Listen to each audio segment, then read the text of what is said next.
Hollywood, Bollywood, music, fashion সহ বিশ্বময় ঘটে যাওয়া সব খবর নিয়ে আমাদের আজকের আয়োজন।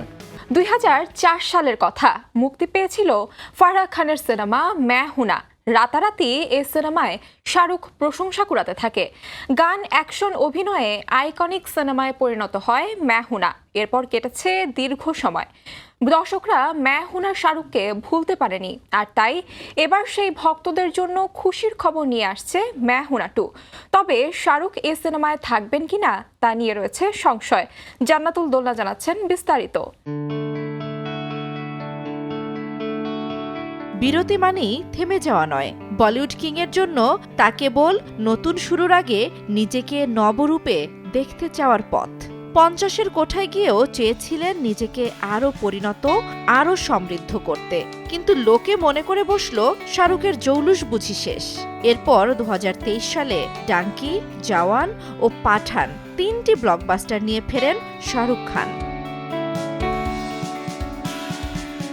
2025-এ এসে ফের একবার ভক্তদের পাগল করতে প্রস্তুত কিং খান। একে তো সাসপেন্স থ্রিলার কিং সিনেমার কাজ শুরু করে দিয়েছেন অভিনেতা। এসবের মাঝেই এক খবরে চমকে দিলেন ভক্তদের। তৈরি হতে চলেছে শাহরুখের অন্যতম জনপ্রিয় সিনেমা मैं हूं नाর সিকুয়েল। 2004 সালে শাহরুখ খান প্রথমবারের মতো ফারাহ খানের অ্যাকশন সিনেমা मैं हूं नाতে কাজ করেছিলেন। ছবিটির বাণিজ্যিক সাফল্য ছিল আকাশ ছোঁয়া। এরপরে পরপর কয়েকটি সিনেমায় ফারাহর সঙ্গে কাজ করেন শাহরুখ খান।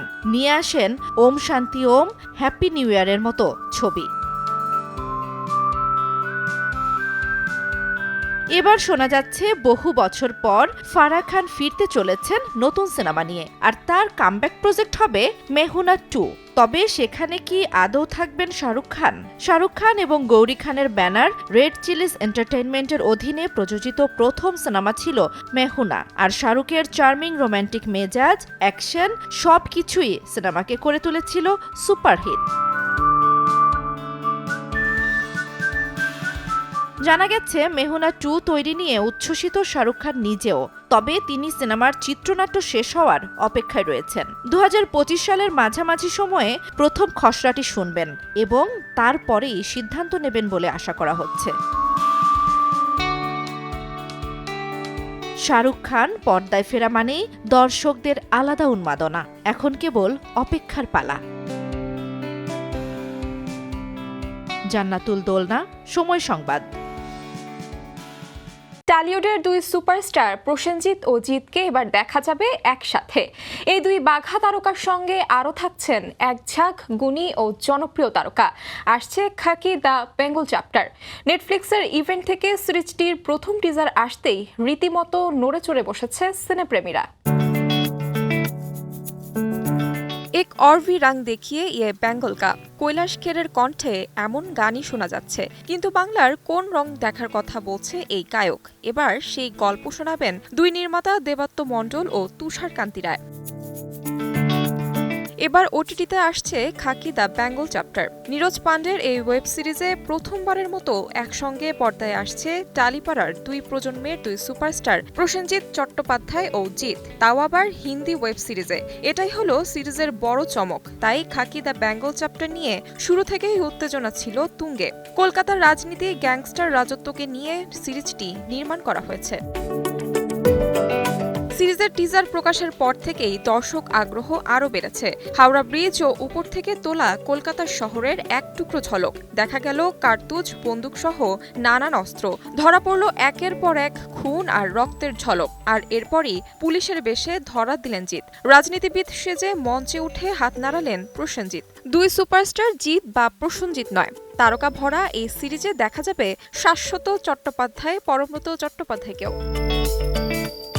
40 বছরের ক্যারিয়ারে এর আগে জিতের সঙ্গে কখনো কাজ করা হয়নি প্রসেনজিতের। স্বভাবতই ভক্তরা অসাধারণ কিছু দেখার অপেক্ষায়। তবে নেটফ্লিক্সে কবে নাগাদ এই সিরিজ দেখতে পাবে দর্শক তা এখনো অজানা। তাহমিনা তন্নি, সময় সংবাদ। নিয়মিত তারকাদের জনপ্রিয়তার তালিকা তৈরি করে ইন্টারনেট মুভি ডেটাবেজ IMDb। এবারের তালিকার শীর্ষ 5 তারকার মধ্যে 3 জনই নারী। বিশ্বজুড়ে তারকাদের জনপ্রিয়তার মাপকাঠি ভাবা হয় IMDbর এই রেটিংকে।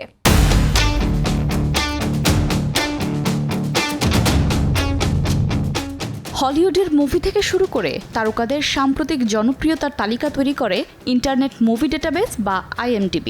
কাজের দিক থেকে বা জনপ্রিয়তার দিক থেকে করা এই তালিকায় থাকে সব সিনেমা প্রেমীদের আগ্রহের জায়গায়। এবার IMDbর তালিকায় সেরা 5 জনের মধ্যে উঠে এসেছে 3 জন অভিনেত্রীর নাম। ভক্ত অনুরাগীদের খোঁজ বা সার্চের দিক থেকে এই 3 নারী এখন আছেন আলোচনার কেন্দ্রবিন্দুতে, আর বাকি 2 জনের মধ্যে একজন অভিনেতা ও একজন পরিচালক রয়েছে। তালিকার শীর্ষে আছেন অভিনেত্রী বেটি গিলপিন। জানুয়ারিতে মুক্তি পেয়েছে তার 2টি সিরিজ। প্রথম সিরিজ হাল অ্যান্ড হারপারে তেমন সাড়া জাগাতে না পারলেও আমেরিকান প্রিমেভাল দিয়ে আলোচনায় রয়েছেন তিনি। 2006 সালে গিলপিন তার অভিনয় জীবন শুরু করেন টেলিভিশন ধারাবাহিকে অতিথি চরিত্রে অভিনয়ের মাধ্যমে। এরপর অসংখ্য সিনেমা থেকে শুরু করে সিরিজেও নিয়মিত কাজ করে যাচ্ছেন এই অভিনেত্রী। IMDb তালিকার 3 নম্বরে আছেন অভিনেত্রী ব্রিট লোয়ার। সম্প্রতি মুক্তি পেয়েছে তার অভিনীত সিরিজ সিভারেন্স। এই সিরিজে আলাদা করে ভক্তদের নজর কেড়েছেন তিনি। সাইকোলজিক্যাল ড্রামা সিভারেন্স সিরিজের 2টি সিজনেই অভিনয় করেছেন ব্রিট লোয়ার। এছাড়া আমেরিকান হরর স্টোরিজের 2য় সিজনেও দেখা গেছে তাকে। IMDb তালিকায় 4 নম্বরে রয়েছেন অভিনেত্রী র্যাচেল পিজ্জোলাতো। র্যাচেল একাধারে পুরস্কার বিজয়ী বিজ্ঞানী, লেখক, কবি, ফ্যাশন এবং রানওয়ে মডেল, ন্যাশনাল চ্যাম্পিয়ন ট্রাম্পোলিনিস্ট, সেই সাথে ডিসকভারি সায়েন্স চ্যানেলের একজন অভিনেত্রীও। তবে সব ছাপিয়ে হরর ঘরানার সিনেমা রাউন্ড অ্যান্ড দি ডিকেতে অভিনয়ের মাধ্যমে আলোচনায় আসেন এই অভিনেত্রী। 31 জানুয়ারি মুক্তি পেয়েছে এই সিনেমাটি। আফরোজা মৌটুসী, সময় সংবাদ, ঢাকা। আইনি জটিলতায় পড়েছে বলিউড অভিনেতা সোনু সুদ। 10 লাখ রুপি অর্থ প্রতারণার মামলায় গ্রেফতারি পরোয়ানা জারি করা হয়েছে তার বিরুদ্ধে। পুলিশ সূত্রের বরাতে ভারতীয় সংবাদ মাধ্যম বলছে, একটি ভুয়া বিনিয়োগ সংক্রান্ত মামলায় নাম জড়িয়েছে এই অভিনেতার। জানা গেছে এই মামলার সূত্রপাত হয় লুধিয়ানার এক আইনজীবী রাজেশ খান্নার দায়ের করা অভিযোগ থেকে। এই মামলার সাক্ষ্য দেওয়ার জন্য সোনু সুদকে আদালতে তলব করা হলেও অনুপস্থিতির কারণেই তার বিরুদ্ধে গ্রেফতারি পরোয়ানা জারি করা হয়, যদিও এই বিষয়ে সোনু সুদের কোনো প্রতিক্রিয়া জানা যায়নি। কান্ট্রি ক্যাটাগরিতে 50 বছরের মধ্যে প্রথম কৃষ্ণাঙ্গ নারী হিসেবে গ্র্যামি জিতলেন মার্কিন সঙ্গীতশিল্পী বিয়ন্সে। লস অ্যাঞ্জেলসে অনুষ্ঠিত 67তম গ্র্যামি পুরস্কার অনুষ্ঠানে বিশ্ববাসী সাক্ষী হল বিয়ন্সের ক্যারিয়ারের এক শ্রেষ্ঠ মুহূর্তের। হিপ হপ ঘরানার কাউবয় কার্টার অ্যালবামই এনে দিল বিয়ন্সের এই অর্জন।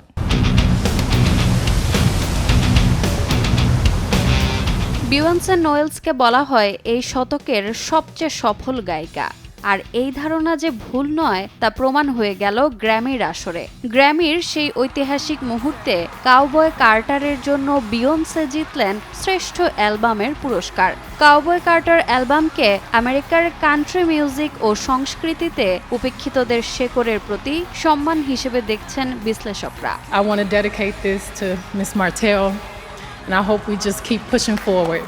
90-এর দশকে মিউজিক্যাল ক্যারিয়ার শুরু করা বিয়ন্সে সর্বোচ্চ 11টি মনোনয়ন পেয়েও গড়েছেন রেকর্ড। তাই বিয়ন্সেই ছিলেন গ্র্যামির মূল আকর্ষণ। এখন পর্যন্ত গ্র্যামিতে তার পাওয়া মনোনয়নের সংখ্যা 99টি। এদিক দিয়েও তিনি সবার উপরে।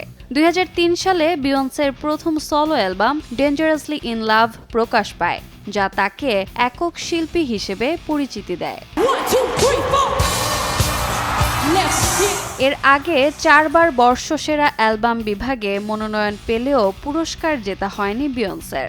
পঞ্চমবারে এসে নিজের 8ম অ্যালবাম কাউবয় কার্টারের মাধ্যমে সেই অতৃপ্তি ঘুচল তার। বিয়ন্সের গানের প্রভাব শুধু সঙ্গীত জগতেই নয়, সামাজিক অসঙ্গতি দূর করতেও রেখেছে বিশেষ অবদান। রোজা চৌধুরী, সময় সংবাদ।